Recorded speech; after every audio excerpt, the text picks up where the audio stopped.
Hello, everyone. I'm Becca, dietitian by trade, mom 24/7, wife from the start, and when there's a few extra hours in the day, you might find me hitting the trails or on horseback. And I'm Kara, a therapist to women, a mom to a boy, an entrepreneur, mountain junkie, and a postpartum runner. And this is Fit for a Queen, a podcast that's devoted to the female athlete wanting to balance the teeter-totter of all the things we desire out of life as women. Performance, health, intellect, and taking time for self, even if we only get 1 minute out of the day. We're so excited to be bringing you the queens in the athletic world who have done just that. Okay, ladies, take a seat at your thrones, grab your crowns, and welcome to Fit for a Queen. All right, ladies and gents, we have a long overdue interview today with our own Rebecca McConville, co-host of Fit for a Queen. We're going to do it this time, and we're going to release your interview. That's because third time's a charm. We are celebrating our third birthday. Happy birthday to us. Okay, yeah. I won't sing. And in celebration, we're finally going to interview you.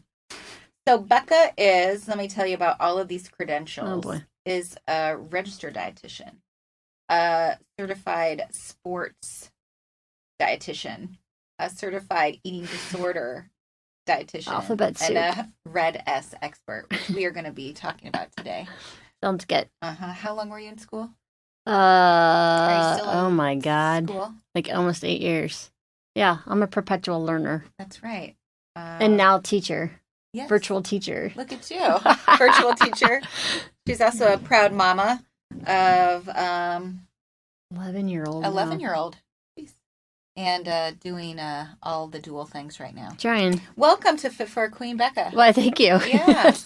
Well, first of all, tell us a little bit about your journey into the world of sports dietetics and then working with those struggling with an eating disorder and athletes. Sure. I want to hear about your journey. Sure. So obviously it always starts with that personal connection. Having been a collegiate athlete, you can get away with certain things like at the high school level, but when you get into college, everybody stepped up their game. Mm-hmm. So you start exploring like, okay, how can I get that competitive edge? And it was really my sophomore year that I was like, maybe if I start playing around with what I'm eating, I might feel stronger. I might feel faster. And we had a coach that was really kind of caught up on like fitness tests before pre and postseason. Ick. And so then I started putting in extra work outside of that and hit that window like a lot where I was like, oh, wow, I'm actually feeling great. I'm getting faster. My endurance is better. Coach is paying attention, but I kept... This is working. Yeah, yeah. But I kept going and going. And then I should have noticed like, well, now I was pretty strong on the court. Now I'm getting kind of thrown around like a rag doll. I'm feeling really tired. I went in to donate blood. They said, you can't do that. You're anemic. I was in and out of the doctor with having troubles. Let's just call it constipation. Fun stuff to talk about. Oh, okay. And just given prescription after prescription. There's so many like subtle red flags that then just really felt like crap and kind of got into that really flat effect. Didn't really care as much. And so that's where my passion comes in providing that intersection between sometimes that you just end up off the road and you have no idea how you got there, and to kind of get them back on track and provide some of that education on risk factors that may make them susceptible. From my long, windy journey in dietetics, I ended up meeting the co-founders of Insight Counseling, where it was an eating disorder practice. And I really, at this point, had gotten to where all our traditional dietetics that we learned doesn't work. And I think it's because we didn't address the why component. And so started doing supervision there and really fell in love with working with eating disorders. And from that, Michelle, one of the co-founders, said, well, I think I could see you having this specialty niche of working with athletes with eating disorders. And I was like, yeah, but I got to pay my bills. And little did I know that that was eventually going to develop from that. When you see incidences of sometimes 60% disordered eating overlap in particular sports and situations, there's going to be a vast need. And I've been very blessed to walk that journey. Okay. Well, we're going to focus on Red S because that is your specialty. So first of all, can you define it for us? What is it and how does it occur? Sure. How are we seeing that in athletes? So it's relative energy deficit or deficiency in sport. And really what that means is there energy available to do the day-to-day functions that your body needs? So whether it's your sport training, whether it's breaking down, digesting your food, building and recycling new bone, storing nutrients such as iron and vitamin D, you have to have energy to do that. So I kind of use an analogy of like bank. You know, you've got so many bills that are coming in, you better make sure that you have the currency or savings account to cover that, because if not, something's going to have to pay for it, whether it means like you're having to dim down your electricity, you're having to cut your grocery bills, stuff like that. And it can occur intentionally where sometimes that athlete is just kind of pushing the envelope with trying to get away with less, especially our weight-obsessed culture that believes that leaner and lighter is better. So they cut their intake and then they end up in this energy deficit. But sometimes it can just be very subtle. You know, they're very busy with work, and so they don't account the expenditure there, or they start eating quote unquote clean eating. I hate that. And so then they have this overemphasis in high volume foods that don't have a whole lot of calories to them. They feel full all the time, and then they end up with not enough energy. So there's many multitudes of ways that they can end up in this deficit. I think our job is to be open-minded when we're screening and assessing and educating our athletes, our coaches, what I call athlete providers, on what to look for and how to prevent it. What are some signs and symptoms that you're seeing? Let's say even like maybe the earliest signs that you're seeing in athletes. I mean, of red S. Right. In the nutrition work, it's I'm having stomach issues, and I think I can't tolerate dairy. Or I can't tolerate gluten. So they cut it out, and then they continue to have issues. So then they cut the next thing out. And so then they actually end up with some nutritional deficiencies as a result of it. And now they've created this hyper focus on what they're eating and how they're feeling. In the sports medicine realm, I get a lot of like bone stress injuries due to stress reactions and stress fractures. But sometimes it's also just, I'm running as hard as I can. I feel like I have to work harder to do the same pace, so their perceived exertion is going up. Help me feel better. Or actually, a lot of it's like I feel like I'm gaining weight, and actually it's because they're underfueled, so their metabolism is slowing down. Then you get in and you screen and assess them, and you're like, you are significantly underfueled. We are not focusing on losing weight. Let's get you back into being properly fueled. And Red S, they've added a mental health component, right? Yes. Can you tell me a little bit about that? Yeah, so we know that the brain is an organ like anything else. And I think we're slowly but surely breaking some of the stigma that's around there. But even when you look at the performance factor, the first thing that's going to impede an athlete's performance is what's called central fatigue, and that's the brain. That's how the brain is staying alert. That's how the brain is sending signals for muscle contraction, coordination, things like that. So we now understand that when the brain doesn't have enough sufficient energy and enough sufficient glucose, so from carbohydrates, we start to see performance decline. We also see an increase in injuries because if they lose their balance, that means they might step funny. That's where we see ACL tears, connective tissue tears. So I'm so glad that they moved away from just seeing the triad and started looking holistically at the whole entire athlete. Well, that brings me to my next question, because Red S has been around for a while, but I think still people are more familiar with the female athlete triad. I still feel like it's used it is out there. So this is replacing that term, right? And why has that been happening? Because one, they didn't include males. It was just female, and now they're trying to say male athlete. True, like all triad. the symptoms that you just said had nothing to do with females. Yeah, so the triad was like a weight change, bone stress injury, usually 2 or more, and then amenorrhea, which is the loss of menstrual cycle for consecutive of 3 months. But looking at it more proactively, we understand now that even if somebody's still having a cycle, but they're starting to have abnormalities, they actually have decreased bone turnover. So we want to open this up and start looking at things like thyroid function, which actually can be a result of being underfueled, iron, vitamin D, and then all the other indicators. One of the most simple things, I say it's simple, but it's really not, is just a change in mood, a flat effect. So in the consensus statement of mental health that was put out by the IOC, they said a lot of times you can rule out when an athlete's struggling with clinical depression or if it's overtraining by having them take 3 days rest. And if they start to have an improved mood within those 3 days, then you know that that athlete is probably underfueled, underrested, and just needs some time off. Oh, I like that. Yeah. 3 days off. So it sounds like Red S is a more expanded definition of what's actually going on in the body. It's more holistic. I mean, because it looks at everything. The brain, the heart, that's another big thing is, my gosh, we had one of the leading cardiologists that talks about the most overlooked silent killer of women is heart disease. And we know that the same phenomenon affects the heart. But in the triad, that's not included in there. Very good point.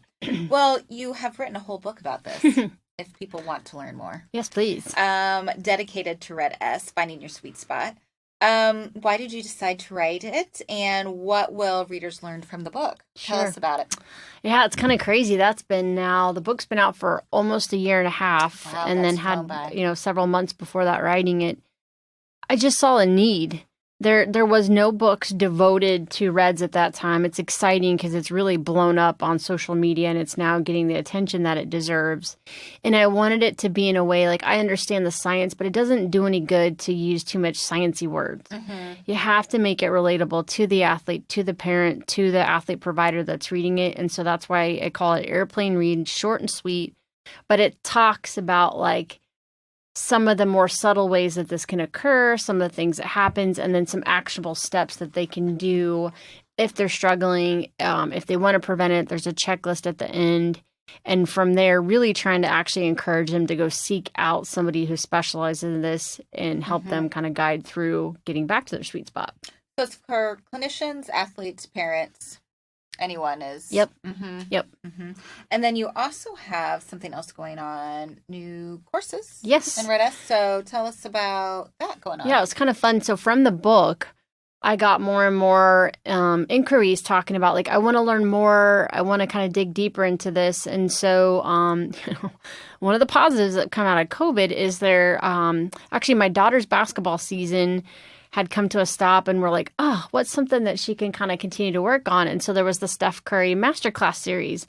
And so it was really fun just doing a little bit each day and learning more and more. And then I was like, well, that would be fun to do one on Reds. So I did one for the athlete and then I'm kind of switching gears with that. But I think to be more proactive, we have to get those that are on the front lines, and it's the clinicians. So it's been awesome. I've had physical therapists, I have running coaches, I have dietitians that are in there. And we're not just talking about the science part. We're talking about the cultural messages. We're talking about how we can be steps ahead of that by how we assess their energy needs, looking at how to combat some of the messages around body and weight and things like that, and especially gearing it, if they're a coach, how can they convey that with their performance? If they're a physical therapist, they're probably coming in with repeat injuries. How do we assess that and bring it up? So it's been really nice. And from there, it's been something that I think I'm going to shift gears with my career and focus more on that, because I feel like that's the best way to get the trickle effect and provide better care for our athletes. Absolutely. People who are needing to know the message, who's giving out the message. Right, exactly. I'd love to have some therapists. All right. I'll send that out. Call to action. Come on, therapist. Get in on that. Yeah. Well, I think that's a good point. Like, therapists need to know about it too, because sometimes that's the first step of someone seeing a therapist that needs to know about it to get them to you. And one of the big topics we talk about in the first part is it disordered eating, Reds, or is it an eating disorder? And many a times it's just that threshold that gets crossed. If they have that genetic makeup, it develops into an eating disorder. So it's really important for those that are working, even if they have an eating disorder, to be aware of what those physical symptoms are, how that increases anxiety in the brain, how that could increase depression, and be able to send them to a dietitian. Hopefully they're already working with a dietitian, and have that collaborative approach, and vice versa. Because many times that athlete's coming in for the dietitian to be like, I'm not running well, I'm not performing well, help me. And really it's a general anxiety disorder that's being kind of interwoven in their obsession around their food. Mm-hmm. And they need that team approach. How do you know if a dietitian is... Ooh, good question. Yeah, specialized. Yeah. So I'll have them ask kind of what's their philosophy, how do they approach it, what's their general kind of framework. Everything needs to be individualized, but sometimes it's really helpful to understand especially if they're going to be really weight focused, run the other way. That's not the dietitian for you. If they haven't had a lot of experience, they probably have not seen the many different ways that REDs can appear. So you're within your rights to actually interview your clinician before you set up with them. And it's okay if it's not a good fit, find somebody that is. Because I would assume if you are a sports dietitian, you should know about... You do to an extent, but again, it's kind of science. Mm-hmm. And athletes are human. Mm-hmm. So you have to understand that behavioral, motivational interviewing part. And I think that's where having the eating disorder background's been really helpful, is that I can understand how anxiety is going to present in their food choices, in their exercise compulsion, things like that, and be able to sort out what's disordered and what may be part of their sport. Mm-hmm. That makes sense. The combination. Thus, the 8 years of in school. My husband would disagree. No. Well, that takes us to our last question that how do you live out the fit philosophy, especially during these crazy times? I know you're doing virtual stuff. I know you're doing these courses. I know you're a mama. I know you drive all over the place too. Oh, but I let go of that. So that was driving? Yeah. Yeah, you're local. Yeah, I'm local. Yeah. So it is kind of... That's what you did to live out that the fit was one philosophy. of the biggest things was actually that was one of the first times in forever, because growing up in a rural area, I still had to drive 20 minutes to school. Mm-hmm. So I can't think of a time I didn't have to commute really far. Sure. So in those first couple of weeks, I remember getting into the car, I was like, oh my God, I have not drove in 3 days. Mm-hmm. I don't know when the heck that's ever happened. Sure. I was like, it's so nice. And so my husband and I started talking, and he's like, do you think you could make a go of this, working in your closer offices, which is Lee Summit, or doing it virtually? I was like, I don't know, but I'm going to try, because it sure feels good. Yeah. Physically, my back doesn't hurt as much commuting all the time. I'm not so run down. And so that was a big shift in kind of my fit philosophy. And I have had to juggle and being like, okay, what is filling up my tank the most right now? What's depleting it? And what do I need to change? And with now my daughter's in a hybrid, so I'm trying to make sure on those days I can get home a little bit earlier, juggling with my husband when he helps out. So it is more on the mom plate, and sometimes that's just the way life works out, and you just have to shift and go with it. Mm-hmm. So how do you recharge these days? Oh, as always, at the farm, horse, visiting with friends. See, I even got creative. I learned about Marco Polo. Mm-hmm. So a lot of times I send little videos to my friends as a way to connect. I know. I'm not TikToking, though. Okay, not there yet. You're not ready for the TikTok. And I think just really having enough more quiet time. I've been putting my phone up earlier at night, trying not to multitask as much as we kid ourselves that we can. We can't.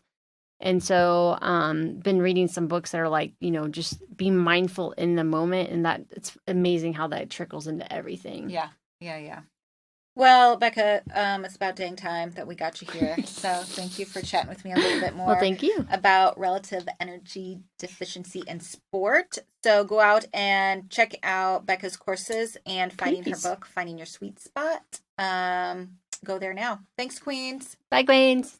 Today's episode is brought to you by yours truly. I'm excited to announce the releasing of my book, Finding Your Sweet Spot in Sport, Avoiding Relative Energy Deficit in Sport, also known as RED-S, by optimizing your energy balance. Be sure to follow me on social media or go to my website, www.beccamccombel.com. Bye, Queens. For additional information on today's topic and guests, follow us on Facebook, Twitter, and Instagram at Fit for a Queen. And hashtag Fit for a Queen. And don't forget to rate us on iTunes. We can't wait for you to join us next time on Fit for a Queen. Bye, Queens.